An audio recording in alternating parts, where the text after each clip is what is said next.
Olá, pessoal! Estamos começando mais um SoloCast, o podcast do Solo Agro, programa de educação continuada em agricultura sustentável da Exalc USP. Eu sou Thaís Polizel e hoje o nosso tema vai ser dinâmica do fósforo sob diferentes manejos do solo. Começa agora, SoloCast, o podcast do Solo Agro, que traz de uma forma fácil para você ouvinte o conhecimento de especialistas no assunto. Hoje nós estamos recebendo o professor Sérgio Pavinato. Olá, professor, é um prazer tê-lo aqui conosco hoje no nosso SoloCast. Olá, Thaís, o prazer é todo meu. Muito bom. A gente vai conversar então um pouquinho sobre a dinâmica do fósforo sob diferentes manejos do solo, né? E vamos conhecer um pouquinho do histórico profissional do professor Pavinato. Ele possui graduação em agronomia e mestrado pela Universidade Federal de Santa Maria e doutorado em agronomia pela Universidade Estadual Paulista, a Unesp de Botucatu, com ênfase em química e fertilidade do solo. Atualmente, ele é professor associado da Escola Superior de Agricultura Luiz de Queiroz, a Exalc USP, e também coordenador do programa de pós-graduação em Solos e Nutrição de Plantas da Exalc USP. Então, a sua área de atuação na docência e pesquisa é fertilidade do solo e adubação. Então, a gente vai conversar um pouquinho aí sobre a questão mais do fósforo, né, que talvez seja um dos elementos aí que tem tido certas dificuldades hoje em dia, né, na questão dos fertilizantes. Então, entender sobre essa dinâmica do fósforo. E a primeira pergunta que eu queria fazer, professora, é em relação a quanto de fósforo nós temos disponível, né, nos nossos solos, no nosso solo brasileiro.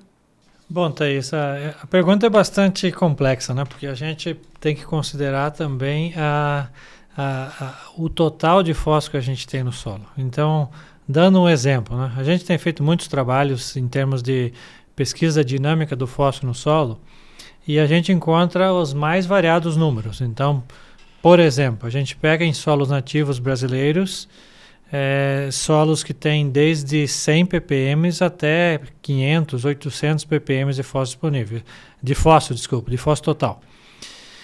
Porém, o que está disponível disso é uma milésima parte, ou muitas vezes menos de 1% disso.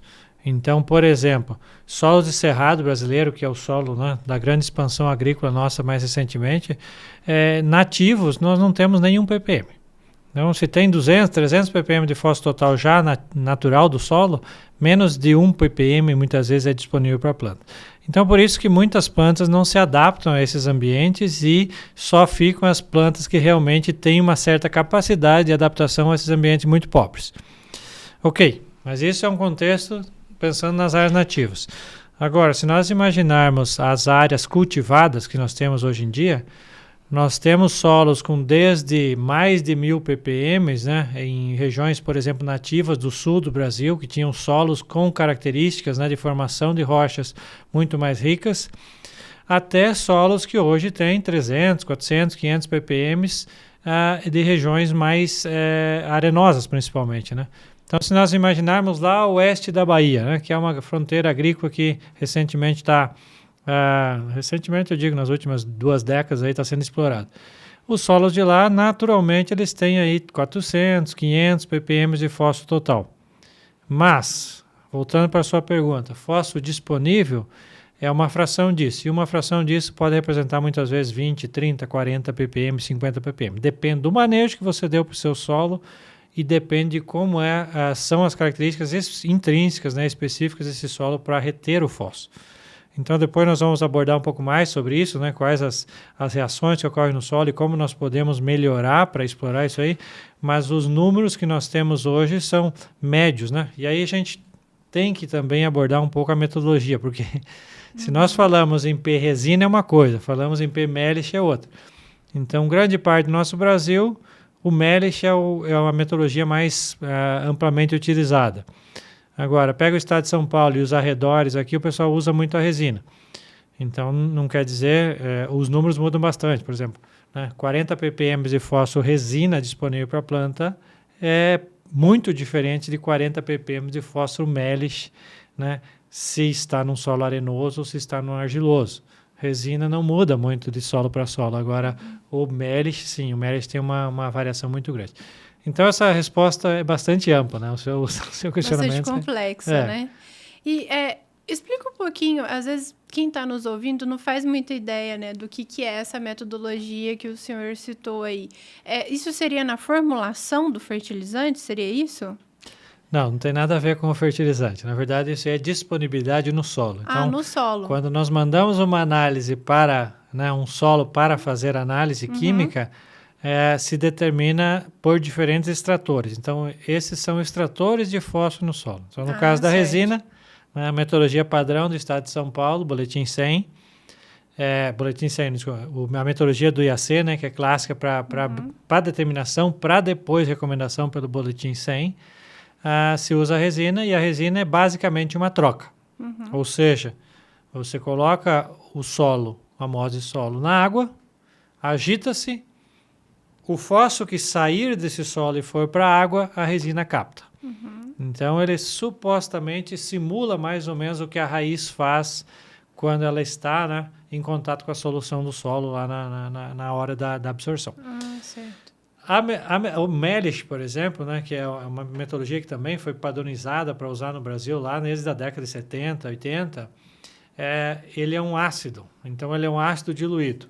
Aí ele tem uma força um pouco maior de extração para certas condições. Então, como ele é um ácido diluído, você vai jogar esse ácido, ele vai ser agitado com o solo, né, por um certo tempo, normalmente 10 minutos, 5, 10 minutos, e depois deixa decantar. O detalhe é, cada tipo de solo vai se comportar diferentemente depois de ele estar decantando, depois da agitação. Então, se um solo é mais argiloso, a retenção, a reabsorção, que nós chamamos, vai ser maior. Se um solo é mais arenoso, a reabsorção vai ser pequena. Então, para um solo arenoso, o melis pode determinar até mais fósforo do que a resina. Mas para um argiloso, há muita reabsorção. Então, muitas vezes, esse fósforo que saiu para a solução, para a água, que você usou para extração no laboratório, ele volta a se reabsorver. Por isso, é importantíssimo a gente ter teor de argila para correlacionar com essa disponibilidade do fósforo por melis. Certo? Então, são metodologias distintas, você não pode correlacionar uma tabela de recomendação de uma metodologia com a tabela de recomendação de outra, porque elas são totalmente diferentes. O valor é totalmente diferente. E, normalmente, o produtor, quando vai analisar ali a sua área, qual que é a mais usada ou a mais recomendada, no caso? Depende da região do Brasil que você está. Sim. Então, por exemplo, a recomendação oficial para o estado de São Paulo é por resina. Alguns estados ao redor, principalmente o Paraná, Minas Gerais, principalmente, e algumas regiões do Cerrado, o pessoal também segue a resina. Mas ele tem que analisar o seu solo pelo método da resina. Então, você teria que mandar amostra de solo para os laboratórios que usam a resina como extrator, tanto para fósforo como para potássio, por exemplo. Já outros estados normalmente usam melis. Então, você tem que seguir o boletim do seu estado, porque a tabela de recomendação é em cima do valor expresso no melis. Então, muda, né, a forma de interpretação e a forma de recomendação a partir dos boletins técnicos, né, de recomendação. Olha, que interessante.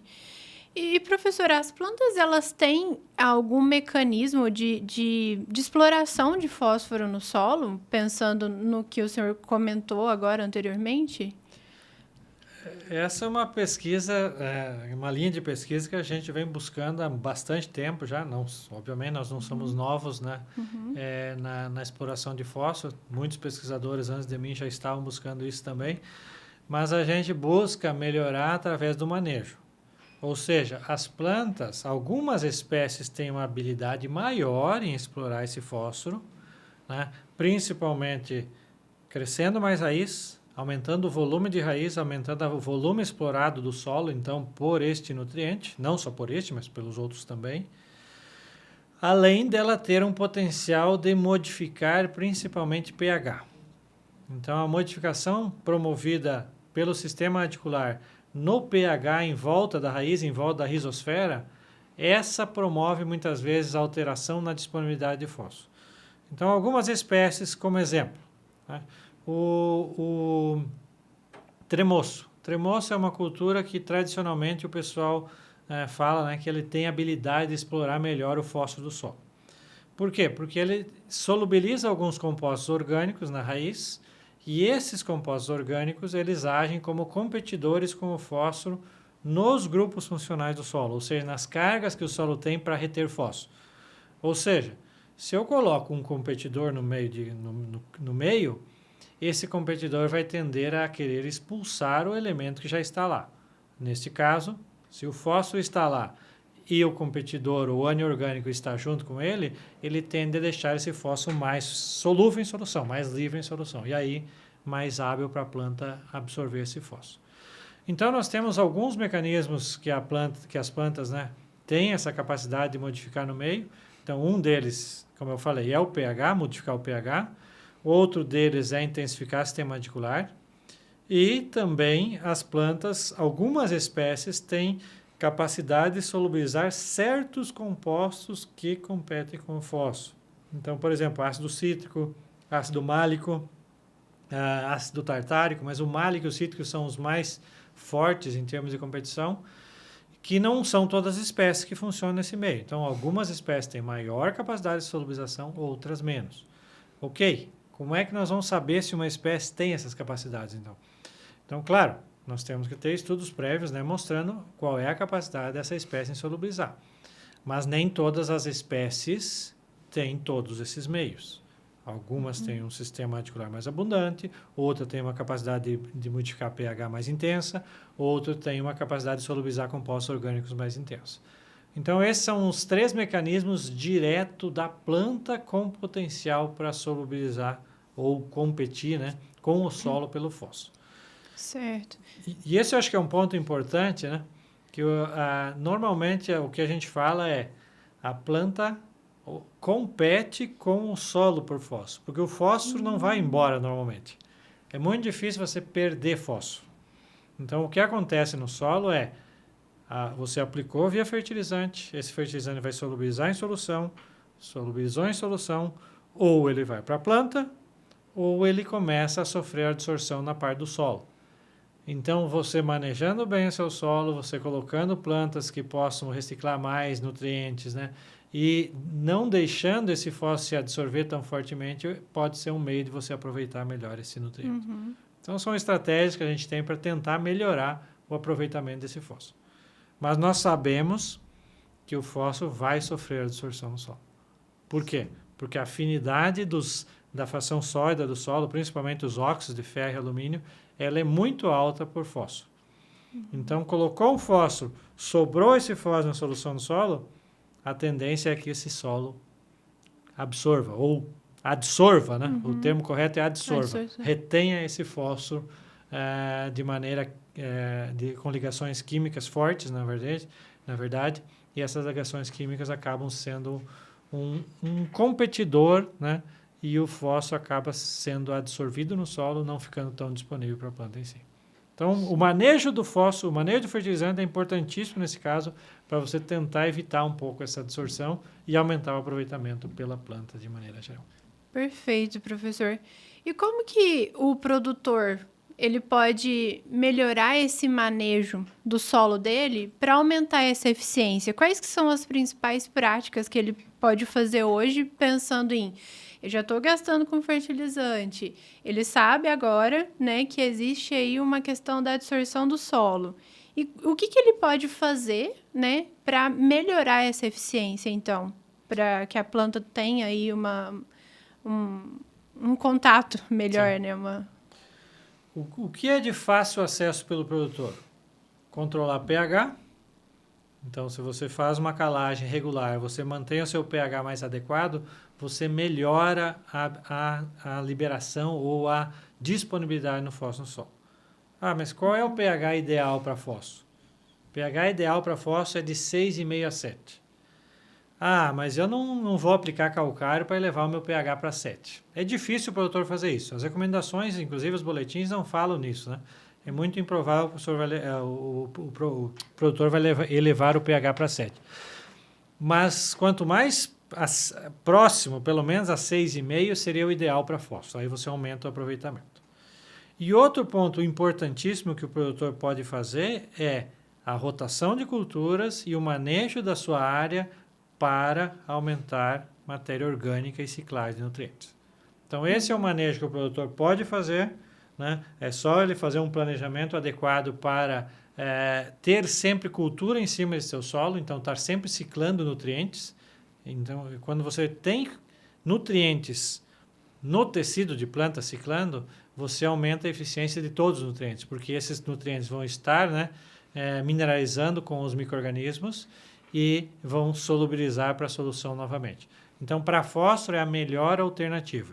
Aumenta a matéria orgânica, aumentando a matéria orgânica você tem mais fósforo orgânico no solo, aumentando a matéria orgânica em si é um composto orgânico que compete com os sítios de adsorção de fósforo. Por exemplo, matéria orgânica pode se ligar com os óxidos, que nós acabamos de falar, e essa matéria orgânica bloqueia os sítios de adsorção de fósforo. Então, as duas práticas que o produtor tem que priorizar para buscar melhor eficiência de fósforo.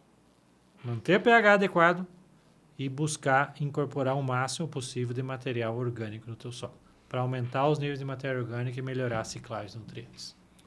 E, professor, eu fiquei pensando aqui em relação a melhoramento genético, né, das plantas. Existem estudos que estão sendo feitos, né, para melhorar essa eficiência das plantas, esses mecanismos de exploração de fósforo?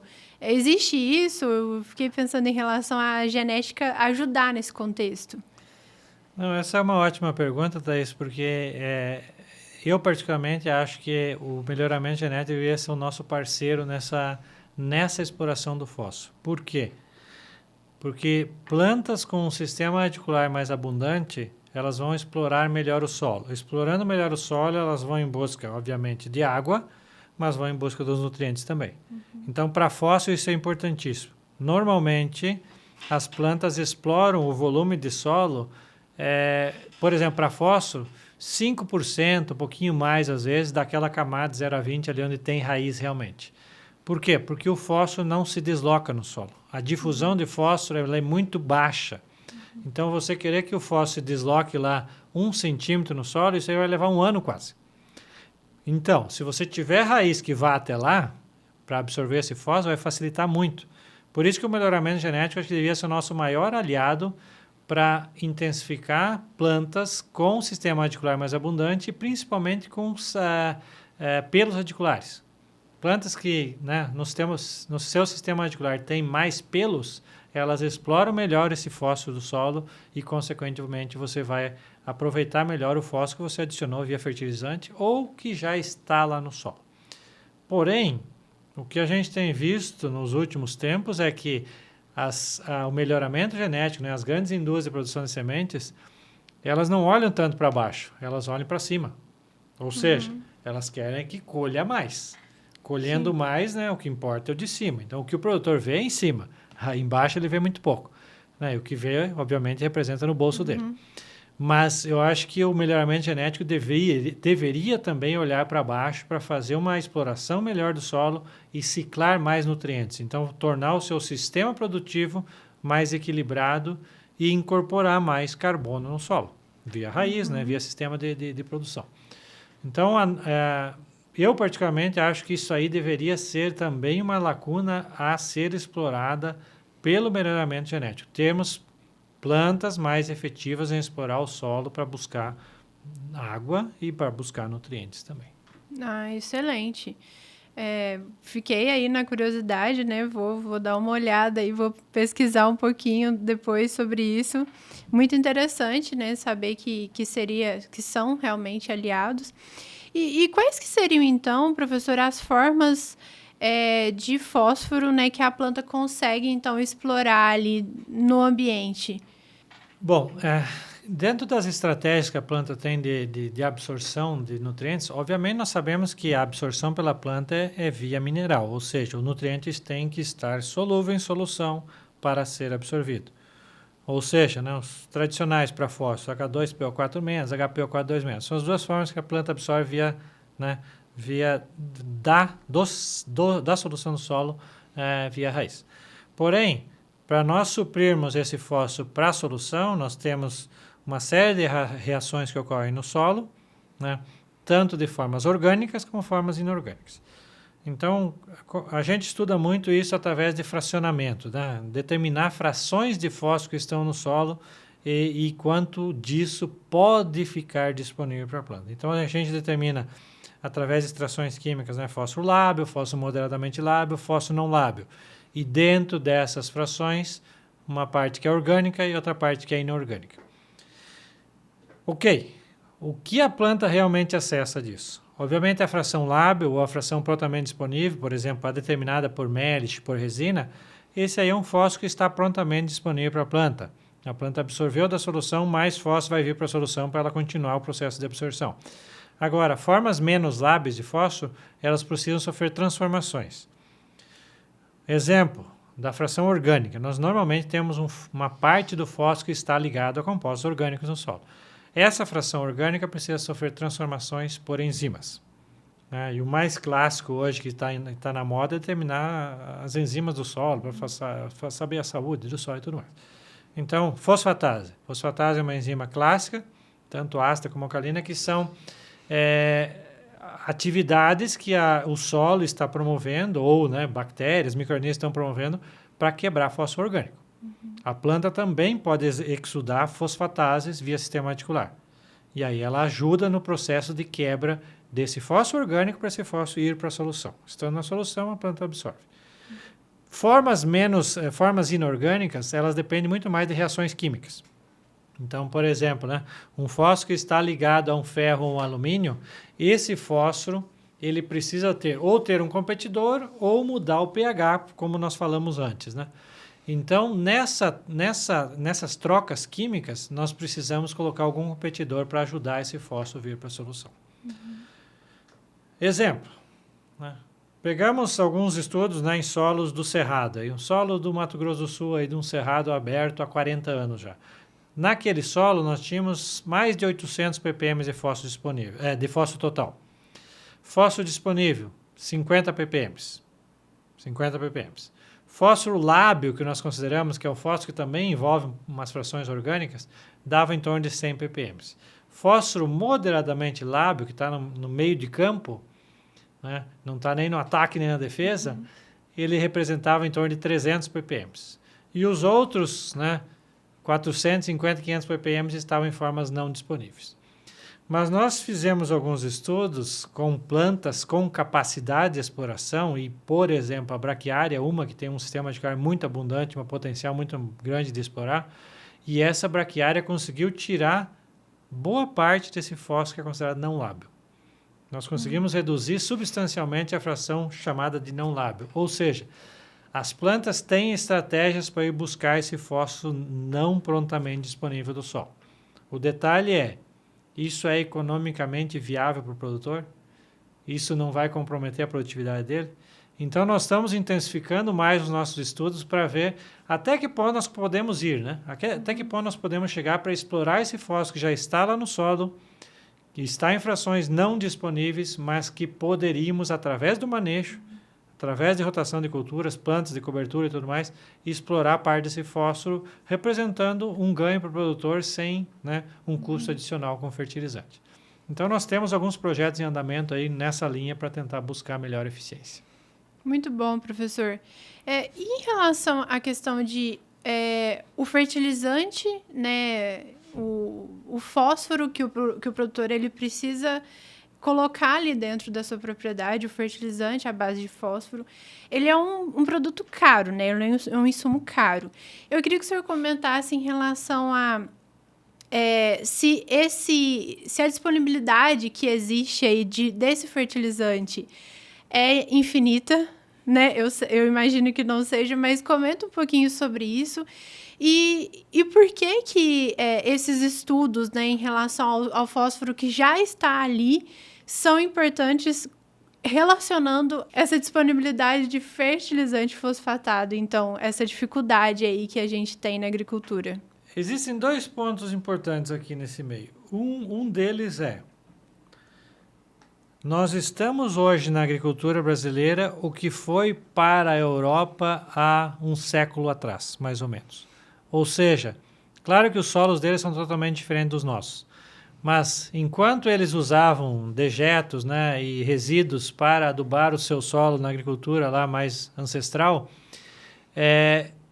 eles foram saturando o solo deles. Então os solos deles foram ficando saturados com fósforo, e hoje eles estão com um problema ambiental bastante grave, que é, né, ter fósforo em excesso, e esse fósforo em excesso acaba sendo lavado para as águas superficiais, para lagos, rios, e causa uma eutrofização das águas. Isso causa morte de peixes, causa perda de qualidade da água para tomável e tudo mais. Então esse é um caso que nós temos em algumas regiões do mundo, e a Europa está sofrendo bastante hoje. Existem países que, inclusive, né, têm limites de dose de fósforo. Né? Exemplo da Bélgica, o pessoal é proibido, né? O produtor não pode aplicar mais de 80 pontos de fósforo por hectare, porque eles estão com os solos saturados, e mais do que isso é mais do que a planta demanda, e eles sabem que vai causar problema ambiental. Agora, nós estamos numa situação de solo bem diferente, então nós estamos numa região tropical em que a capacidade de retenção de fósforo é muito alta ainda, né? A absorção, e nós poderemos ter esse problema talvez no futuro, se nós continuarmos aplicando muito mais fósforo que a planta demanda. Hoje, os números que nós temos atualmente são de 50% de eficiência, ou seja, nós estamos colocando o dobro do que a planta está tirando. Né? Estamos aplicando 100, a planta está levando embora 50. Isso não dá para persistir, isso nós temos que mudar. Ou seja, nós temos que melhorar a nossa eficiência. Agora, como você perguntou, fontes. Fonte é um ponto importantíssimo, porque o Brasil tem pouquíssimas fontes fosfatadas, né? Tem algumas jazidas que estão sendo exploradas, mas que suprem 30 e poucos por cento da nossa demanda, e nós dependemos da importação. Dependemos de países, né, do exterior para trazer esse fósforo para cá. Hoje nós compramos em vários países, né? Tem vários países do norte da África, né, da Ásia, inclusive da América do Norte, né, que manda fósforo para nós. Mas nós sabemos que a grande jazida de fósforo do mundo é o Marrocos. O Marrocos hoje detém mais de 70% das reservas consideradas exploráveis de fósforo para a produção de fertilizantes ou outro fim, né? Que inclusive hoje a China está usando muito fósforo para a produção de baterias, né? Baterias de carro. Então está sendo outro destino.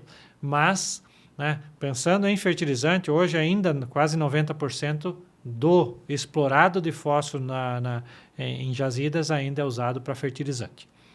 Então o que vai acontecer num certo momento é que praticamente todos os países que estão hoje produzindo fertilizante fosfatado vão exaurir suas reservas. Ou seja, acabou a minha reserva de fósforo, ou eu acho um outro meio, ou eu dependo externamente de comprar, né, só importar fósforo de país que ainda tem. No caso, o Marrocos é que vai deter todo esse poder.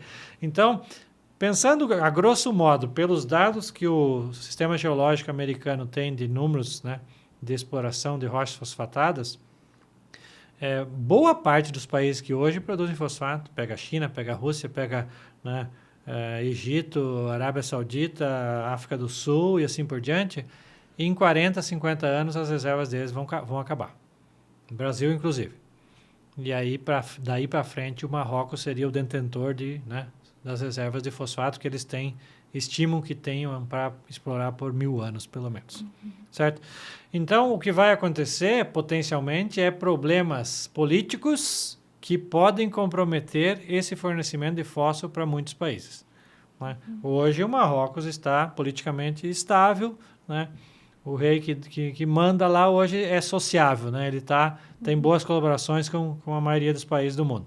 Mas, se nós tivermos um problema político lá, que ele diz que não vai vender mais fósforo para os demais países, nós vamos ter um problema grave, né? Mundial.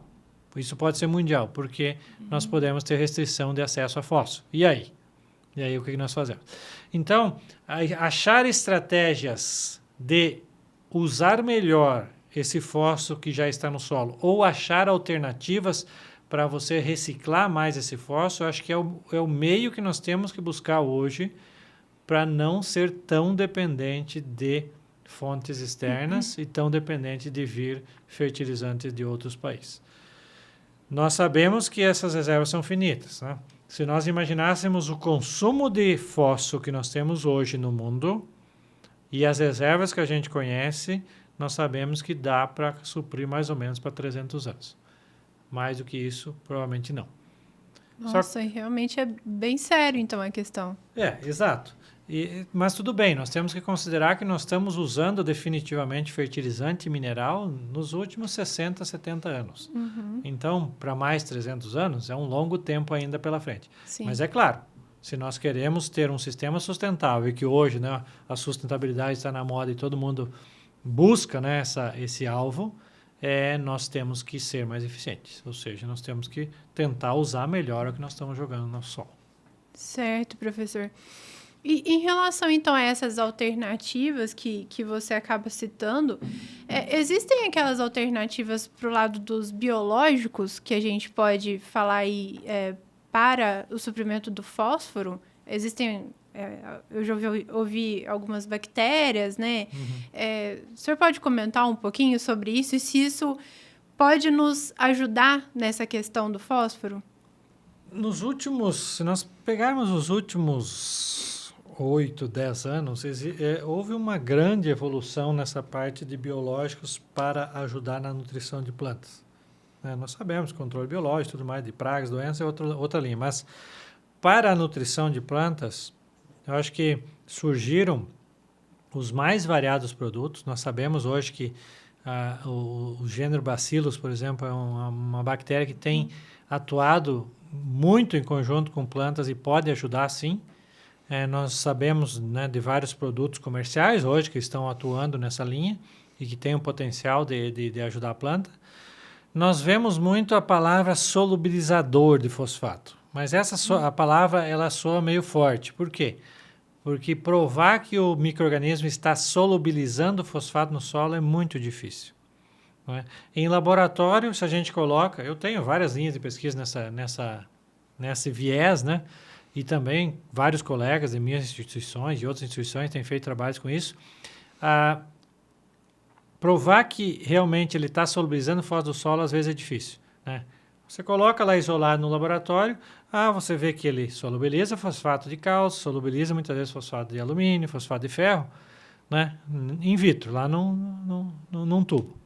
Porém, quando você coloca lá no meio solo, você tem uma gama enorme de micro-organismos ali que já estão naquele ambiente e estão muito mais adaptados a competir. Então, ele vai sobreviver? Não sei. Certo? Então, alguns produtos se mostraram eficazes, eles dão um plus, né? Dão uma ajuda para a planta, mas eu não sei se exatamente eles estão explorando nutrientes ou estão explorando o fósforo do solo. Eles podem estar agindo como chamado bioativadores, ou seja, ativando o sistema radicular da planta, aumentando a exploração do solo e com isso a planta tem um benefício. Então, o que a gente tem visto alguns micro-organismos, alguns produtos são efetivos em melhorar a exploração de nutrientes do solo. Eles aumentam o sistema radicular, muitas vezes respondem também em produção. Não necessariamente eles estão solubilizando fosfato, certo?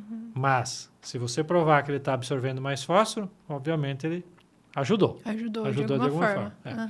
Então, o que a gente vê aqui no mercado é muitos produtos como bioativadores, ou bioinoculantes, produtos que promovem algum benefício para a planta que ela, de alguma forma, está respondendo. Ou seja, se a planta está respondendo, se ela está crescendo mais, se ela está produzindo mais, de alguma forma o micro-organismo está ajudando. Né? Está ajudando. Agora, então pode ser uma alternativa. Se ou não é solubilizador de fosfato, aí é outro detalhe para se considerar. Interessante, professor. Você que está nos assistindo ou nos ouvindo deve estar aí muito interessado, né, no nosso papo. O professor Pavinato, ele é um dos nossos docentes, né, dos nossos cursos. Então, se você quiser saber mais, acesse o nosso site, que é www.soloagro.com.br. Quem sabe aí você não se torna um dos alunos aí do professor Pavinato nas nossas especializações. E também acessem as nossas redes sociais, @soloagro com 2 L's, que a gente tem diversas outras informações e conteúdos para você poder explorar mais. Agora, professora, a gente vai entrar num lado não muito científico, né? A gente vai para uma parte um pouco mais pessoal para conhecer o pavinato, né? Vem aí o Porteira Aberta. Porteira Aberta.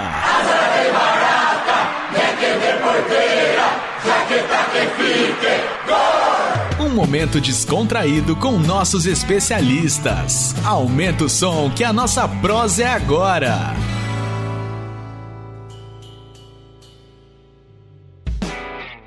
Agora, no nosso Porteira Aberta, a gente vai descobrir um pouquinho, então, o que o Paulo Pavinato, não o professor Pavinato, o que ele faz fora, então, das salas de aula, das pesquisas aí, da universidade.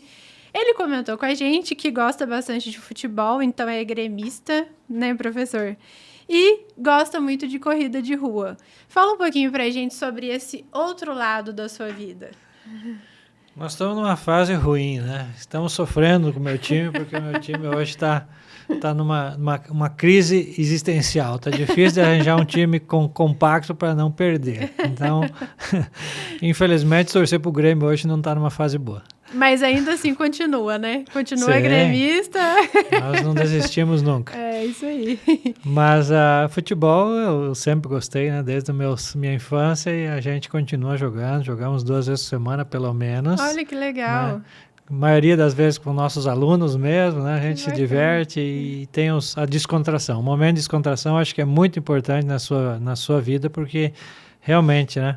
Você trabalha, e se você não tem um momento para relaxar um pouco e para, né, falar algumas coisas fora do seu contexto de trabalho, você acaba se estressando muito e deixando os problemas subirem muito à sua cabeça. Então isso é importantíssimo, né? Você dá uma relaxada. Com certeza.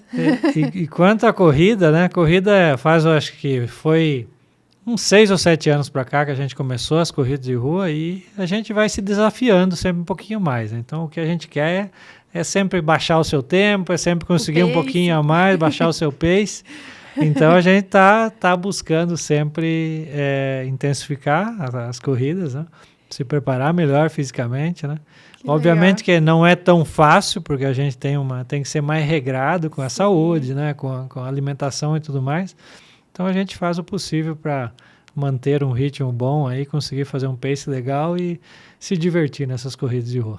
Com certeza. E as corridas você acaba participando dessas que tem amadoras, assim, na cidade, na região? Participa de quantos quilômetros chega a correr? Não tenho participado muito de corridas fora de Piracicaba, né? Mas em Piracicaba eu participei de algumas já, acho que já 20, 25 corridas pelo menos. Que legal. O maior desafio que eu fiz foi a corrida do 15, o ano passado, que eu fiz 10 quilômetros. Que legal. Senão eu corro 5, 6 quilômetros somente. Então, mais para diversão mesmo. É o que o meu organismo me permite até agora. E dá uma desestressada, né? A corrida ajuda muito. Sem dúvida, com certeza. Muito bom, então conhecemos um pouquinho aí do Paulo, né? Do Paulo Pavinato aí fora da sala de aula, né, professor? E agradeço muito a sua presença, agradeço esse papo que foi realmente engrandecedor. Tenho certeza que os nossos ouvintes aprenderam muito com a nossa conversa. E agradeço em nome do Solo Agro. Muito obrigada pela sua presença, professor. Eu que agradeço, estamos à disposição. Fiquem ligados então que nós teremos mais episódios do nosso SoloCast. Tchau! Você ouviu SoloCast, o podcast do Solo Agro. Solo Agro é o programa de educação continuada em agricultura sustentável da Exalc USP. Saiba mais nas nossas redes sociais, @soloagro, solo com 2 L's. Obrigado e até a próxima!